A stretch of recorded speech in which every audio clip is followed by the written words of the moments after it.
ಜೊತೆಯಲ್ಲಿ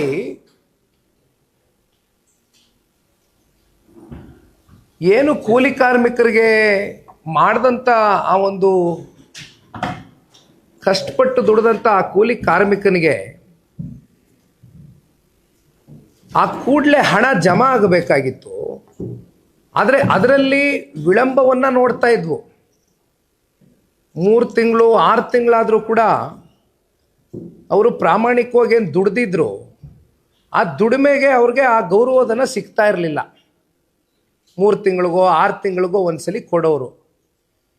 ಈಗ ಅದರಲ್ಲೂ ಕೂಡ ಒಂದು ಸಿಸ್ಟಮ್ಯಾಟಿಕ್ ಚೇಂಜ್ ತಗೊಂಬಂದಿದ್ದಾರೆ. 7ರಿಂದ 14 ದಿನದ ಒಳಗಡೆ DBT ಅಂದರೆ ಡೈರೆಕ್ಟ್ ಬ್ಯಾಂಕ್ ಟ್ರಾನ್ಸ್ಫರ್ ಅಂತಕ್ಕಂಥದ್ದನ್ನ ನಾವೇನು ಕರಿತೇವೆ, ಅದರ ಮೂಲಕ ನೇರವಾಗಿ ಅವರ ಖಾತೆಗಳಿಗೆ ಅವರೇನು ಪ್ರಾಮಾಣಿಕವಾಗಿ ದುಡ್ದಿರ್ತಾರೆ ಪಾರದರ್ಶಕತೆಯನ್ನು ಇವತ್ತು ಎತ್ತಿಡಿತಕ್ಕಂಥ ಕೆಲಸವನ್ನು ಇವತ್ತು ಕೇಂದ್ರದ ಸರ್ಕಾರ ABG ರಾಮ್ಜಿನಲ್ಲಿ ಇದು ಒಂದು ಪ್ರಮುಖವಾದಂಥ ಅಂಶ.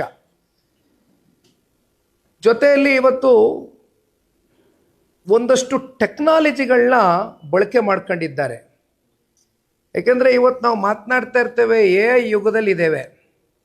ಯಾವ ರೀತಿ ಆರ್ಟಿಫಿಷಿಯಲ್ ಇಂಟೆಲಿಜೆನ್ಸ್ ಟೆಕ್ನಾಲಜಿನ ಬಳಸ್ಕೊಳ್ಬೇಕು, ಯಾವ ರೀತಿ ಬಯೋಮೆಟ್ರಿಕ್ ಸಿಸ್ಟಮ್ನ ಅಳವಡಿಕೆ ಮಾಡ್ಕೊಳ್ಬೇಕು, ಯಾವ ರೀತಿ ಜಿಯೋ ಟ್ಯಾಗಿಂಗನ್ನು ತಗೊಂಡು ಬಂದು ಇವತ್ತು ದೇಶದಲ್ಲಿ ನೀವೆಲ್ಲಾದರೂ ಕೂತ್ಕೊಳ್ಳಿ.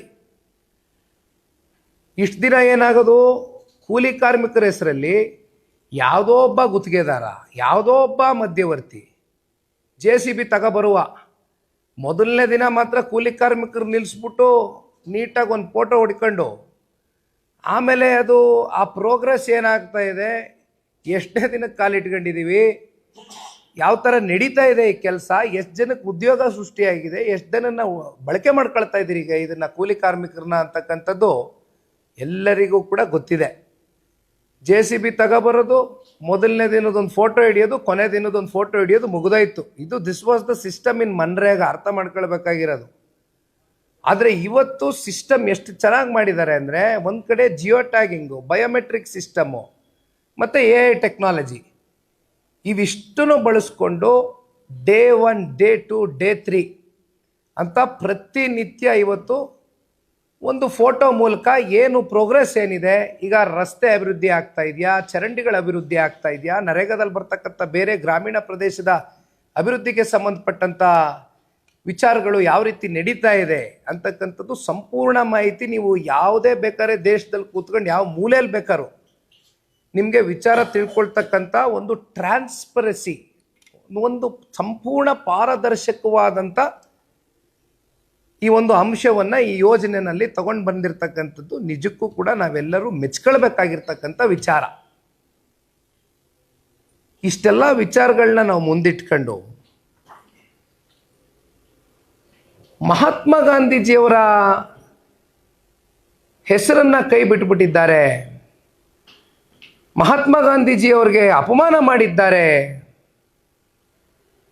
NDA ಕೇಂದ್ರ ಸರ್ಕಾರ ಯೋಜನೆ ಇಂಟ್ರೊಡ್ಯೂಸ್ ಮಾಡುವ ಮೂಲಕ ಅಂತಕ್ಕಂಥದ್ದನ್ನ ನಿನ್ನೆ ದಿನ ಕೂಡ ಬಹಳ ಗಟ್ಟಿಯಾಗಿ ಫ್ರೀಡಮ್ ಪಾರ್ಕ್ನಲ್ಲಿ ಸುರ್ಜಿವಾಲಾರವರು, ಮುಖ್ಯಮಂತ್ರಿಗಳು, ಉಪಮುಖ್ಯಮಂತ್ರಿಗಳು, ಸಚಿವ ಸಂಪುಟ, ಒಂದು ದೊಡ್ಡ ನಾಟಕ ಮಂಡಳಿ ತಲೆಗೆ ಕೂಲಿ ಕಾರ್ಮಿಕರು ಕಟ್ಕೊಳ್ತಕ್ಕಂಥ ಟವಲ್ನ ಕಟ್ಕೊಂಡು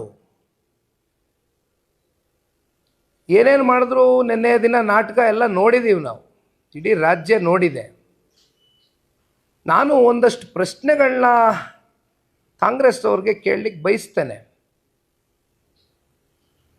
ಮಹಾತ್ಮ ಗಾಂಧೀಜಿಯವರು ದೆಹಲಿಯ ರಾಜಘಾಟದಲ್ಲಿ ಅವರ ಸಮಾಧಿ ಇದೆ. ಇವತ್ತು ಅಂತಾರಾಷ್ಟ್ರೀಯ ವಿಮಾನ ನಿಲ್ದಾಣಗಳೇನಿದೆ ಅದು ಡೆಲ್ಲಿ ಇರ್ಬೋದು, ಹೈದರಾಬಾದ್ ಇರ್ಬೋದು, ಯಾರ ಹೆಸರಿಟ್ಟಿದ್ದೀರಿ? ಮಹಾತ್ಮ ಗಾಂಧೀಜಿಯವ್ರ ಹೆಸರಿಟ್ಟಿದ್ದೀರಾ? ದೆಹಲಿಯ ಇಂಟರ್ನ್ಯಾಷನಲ್ ಏರ್ಪೋರ್ಟ್ ಹೆಸರು ಯಾರ ಹೆಸರಿಟ್ಟಿದ್ದೀರಿ? ಇಂದಿರಾ ಗಾಂಧಿ ಅವ್ರ ಹೆಸರಿಟ್ಟಿದ್ದೀರಿ. ಹೈದರಾಬಾದ್ನಲ್ಲಿ ರಾಜೀವ್ ಗಾಂಧಿರವ್ರ ಹೆಸರಿಟ್ಟಿದ್ದೀರಿ. ಆಯಿತು, 2013 ಮತ್ತು 2018 ಮಧ್ಯೆ ಮಾನ್ಯ ಇಂದಿನ ರಾಜ್ಯದ ಮುಖ್ಯಮಂತ್ರಿಗಳು ಒಂದು ಕ್ಯಾಂಟೀನ್ ಶುರು ಮಾಡ್ತೀರಿ. ಆ ಕ್ಯಾಂಟೀನ್ ಹೆಸರೇನು? ಮಹಾತ್ಮ ಗಾಂಧಿ ಅವರ ಹೆಸರಿಟ್ಟಿದ್ದೀರಾ? ಇಂದಿರಾ ಕ್ಯಾಂಟೀನ್.